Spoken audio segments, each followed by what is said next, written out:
Okay, next we have a presentation on firefighter location and tracking. This is Marcus Hernandez, currently heads up the Office of Wildfire Technology Research and Development as a Deputy Chief for CAL FIRE. The office serves as a central organizational hub for the state's identification of emerging wildfire technologies. Marcus began with CAL FIRE in 2007 as a medical in the Riverside unit. Prior to his current assignment out of Sacramento, he was assigned to Riverside, San Mateo, South Ops, and the Santa Clara unit. These previous assignments included local government fire protection, land use planning program, fire marshal for the city of Morgan Hill, and state operations, Santa Clara County.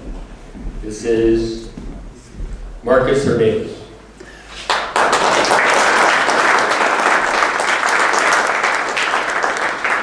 Thank you everyone for having me. As mentioned, I got a quick presentation about something on the technology side that applies to not just our firefighters, but everybody in the wildfire community.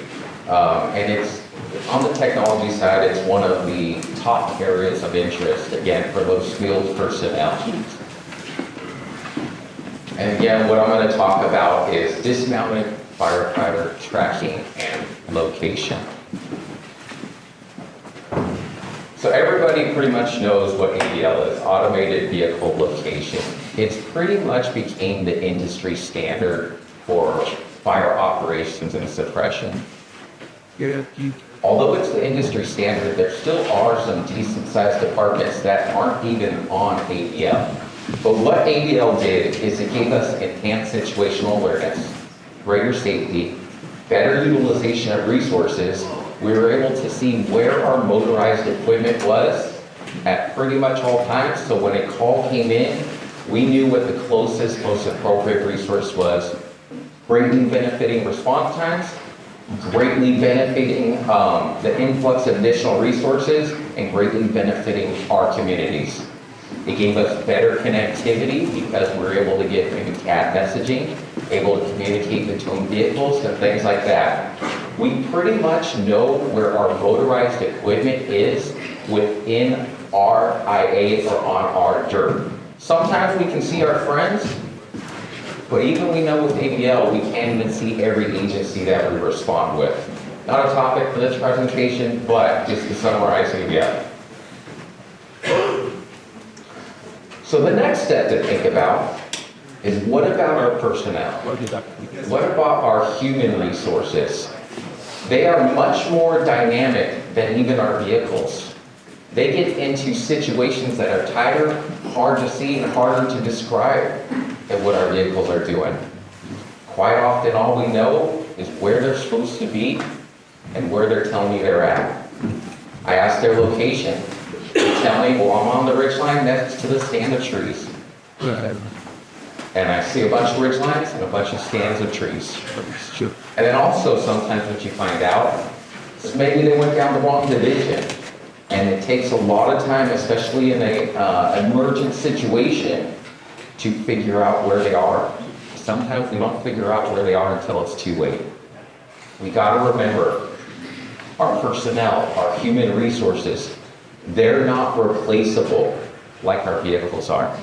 We gotta remember too, we are here to serve the community, and what's often forgotten is we are part of that community ourselves that we're here to serve. So back in 2019, the Dingle Act came out, very far-reaching on the federal side, related to all things wildfire and forest management. It was an unfunded mandate. A lot of the things were supposed to be carried out within 2 years, 2021. Part of it, you might have heard the term DART, Dingle Act Resource Tracking. The new term they're trying to get to catch on is Dynamic Asset Resource Tracking. There was a requirement to remotely locate the positions of fire resources and wildland firefighters. It's required on federal Type 1 incidents. You want to be able to detect, to depict the locations on a map, and it's supposed to operate continuously. Again, I work closely with our federal partners on the technology team. We're here in 2024. And there's only a couple agencies trying to break ground in this area. But again, unfunded mandates. We're always getting more and more requirements put on all our different agencies and all our different jobs. And it's just hard to keep up and carry out, especially when they don't get you the money or the personnel to do so.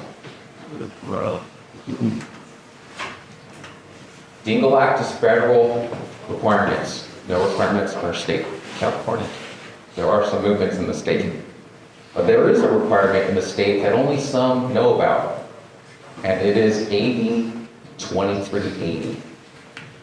And it's both legislation and what many were surprised to find out, a supplemental set of regulations on how private firefighting resources will work with agencies on insurance. This is a state requirement that many aren't aware of. The intent of the legislation and the supplemental regulations is to provide better safety and coordination for agency personnel, because quite often the private resources would come in and kind of do their own thing. And what's better than no plan? 2 plans. Quite often that's what we have going on. However, what relates to what I'm talking about today is there is also a requirement in this legislation that privately contracted fire prevention resources shall be equipped with a GPS tracking system. Again, another thing where you've seen that happening on our incidents. It's also supposed to go on the official statewide tracking program, which should link to not even say what that is. Even sometimes I wonder if I'm right. But anyways, getting on to Dismounted Firefighter Location and tracking. Much as we saw with the benefits of AVL that came around a decade and a half ago, it's just taken it to that next level with our personnel once they leave their motorized resource. Quite often, the last known location we have of them, beyond where we assigned them in radio comms, is the cul-de-sac where the 20 inches last parked 4 hours ago and took off. So by tracking our personnel and being able to locate them on a digital map, we can improve our tactical response for, let's say, a spot fire. We know who's actually close to it, where they're at. We can increase situational awareness. If it's with our hand crews, so where they started here and now they're here, theoretically we can guess they probably was leaving at least some line between here and there. We can increase safety. Both when engine 1 says they have a critical need for additional resources, I don't have to figure out, again, which ridge top and which tree stand they're talking about, and where my air resources can come in, where my ground resources can come in. When I'm coming into an incident as maybe not even an initial attack, but extended attack, and I'm told go this way to meet up with engine 12. Well, it's smoky, there's fire, there's stuff all over. I'm going down all these roads and I'm trying to catch which red, green engine that was and didn't get speed signal because the 12 was on the wrong side from what I can see. I can maybe see on a map too with AVL, but now my personnel, as I go down the line and do the same, and I'll get to how this also helps a lot of our vehicles that don't have AVL hardwired into them. Another thing too, think about a line emergency. Let's say you come up on a civilian during a fire, you need to get them out, or even worse, one of our own that we need to get assistance to. Now we can theoretically see them on a map to get them there, help as soon as possible. So again, a lot of stuff comes out, a lot of requirements, a lot of ideas come out, and it's a great concept, but you gotta think, how do we get there? So some current barriers to entry for tracking and locating our personnel on incidents. The hardware. What I mean by that is the connectivity method. Currently, there's no hardware that works for everything we do. Many of us are all risk. We started out to a structured fire, and before we got to change out, we got diverted to a wildland fire. We're in the wrong gear.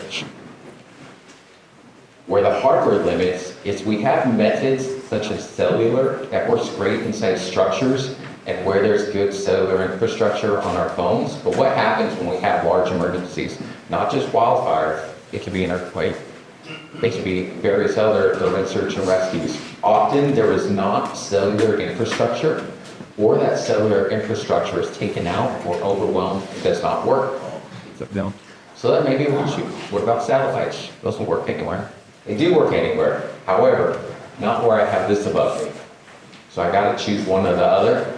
There's also local area networks, but a lot of them are limited by distance, line of sight, the grading concept, but you gotta keep this mesh network together. And I need to focus on mitigating the emergency, not maintaining my technology's mesh network. Other things you'll see is software, compatibility, training. So when you say, hey, this is a good idea, I want to do this, reach out to various solution providers. They'll say, we can do that, but you got to use a specific device. Or you know that platform you're using that took forever to get people to buy in and to really learn how to use it, and now they love it. Well, if you want to do this, you got to switch to something different. So I'll see you in 8 years when everybody's back in the same mood about the switch. I would think there might be something great you want to switch to. But most of us are in government agencies. That's a great idea. That's a great cost. That's going to revolutionize things. But I just signed a 3-year contract, so I'll see you in 3 years. And then also there's privacy. Again, getting adoption of it. Protecting what needs to be protected, but also get people to understand the greater benefits and how we can still protect you, your privacy, and protect your safety and the community.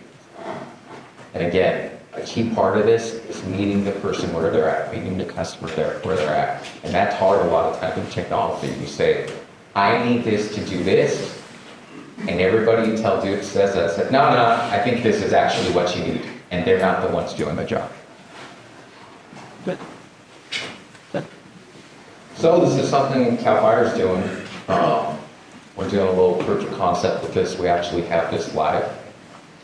The setting we're doing is we're going, because we're focused on wildfire, but we want to work everywhere. We have chosen to use satellite communicators because that is where we can have reliable signal on wildland incidents, U-Star incidents, various other things. So we're not reliant on that cellular infrastructure that might not exist or might get taken out. Hardware, we're choosing readily available hardware and hardware to maintain privacy of the users. We don't want to go to a wearable right off the bat. We don't want to fake use your personal phone, even a department issued phone. And the other key thing we're doing is we said we need to meet the customer where they're at. We want your dock to show up on the platform you're already using, which many say, nope, you got to switch platforms. So what we did, step one again, commercially available hardware. Nothing proprietary. We're doing it with multiple different hardware sources. This is one source of the hardware. This is a Garmin device, little device that any time the hand crew can say, I don't want to do this today. Get rid of it. Turn it off.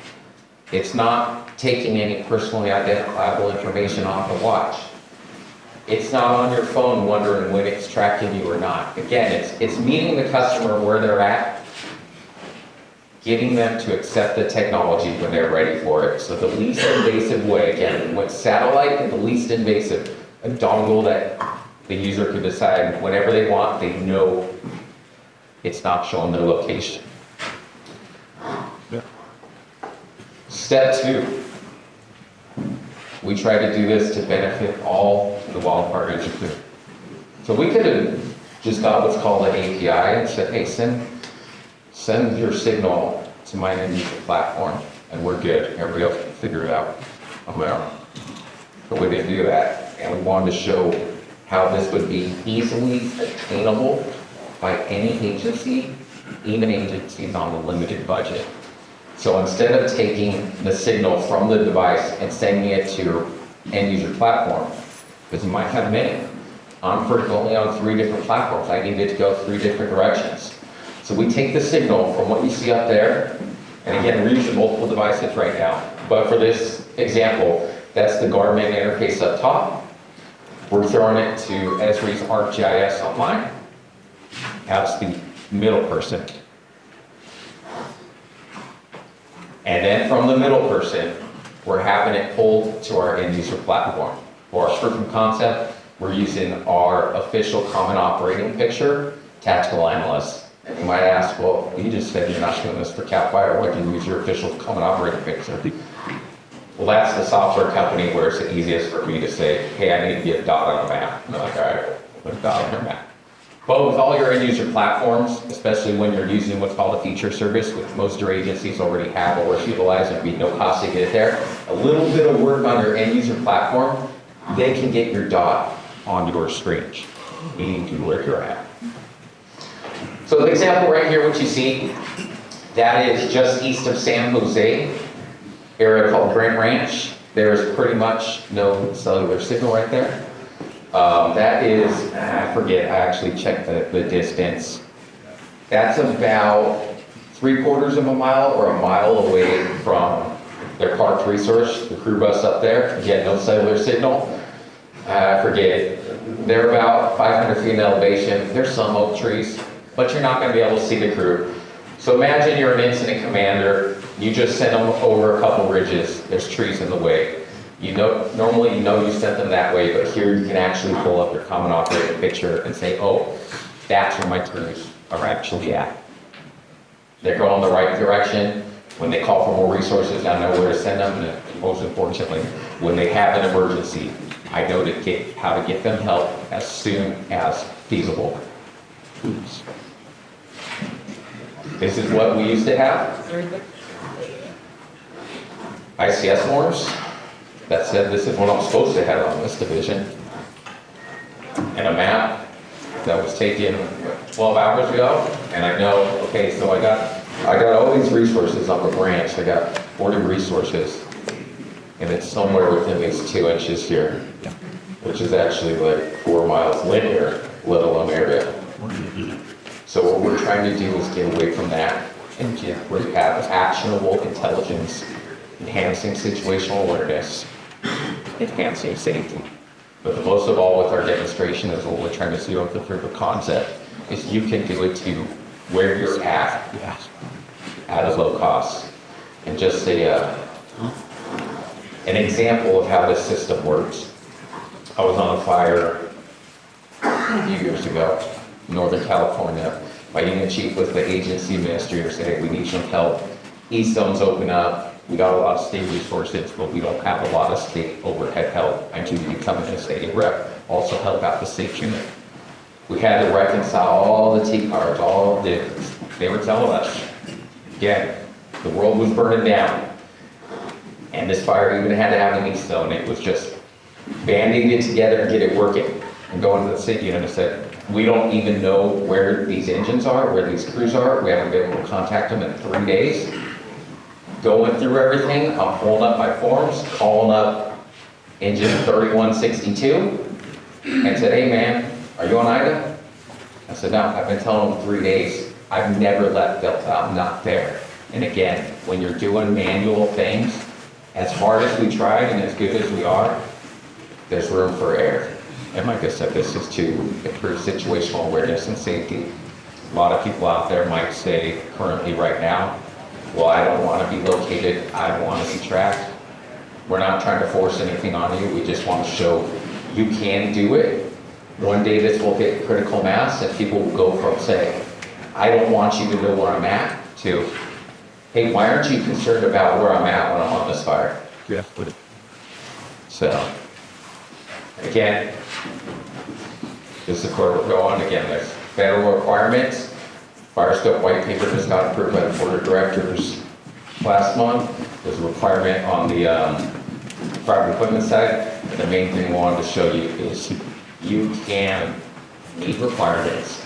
You can enhance your situational awareness, and you can do more and you can protect your own. This is not limited to wildfires. There are many use cases.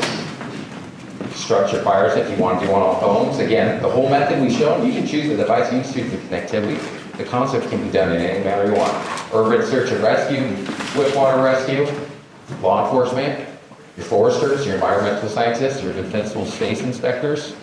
Many people are out there alone in the world with who knows what's there waiting for them. Easy. Private equipment, rental vehicles. We're sending our engine personnel overhead and the world's burning down and their line safety in the Nissan kits. There ain't no AVL in there. Throw one of these devices in there, you know where they are. And, yeah. Thanks for the time.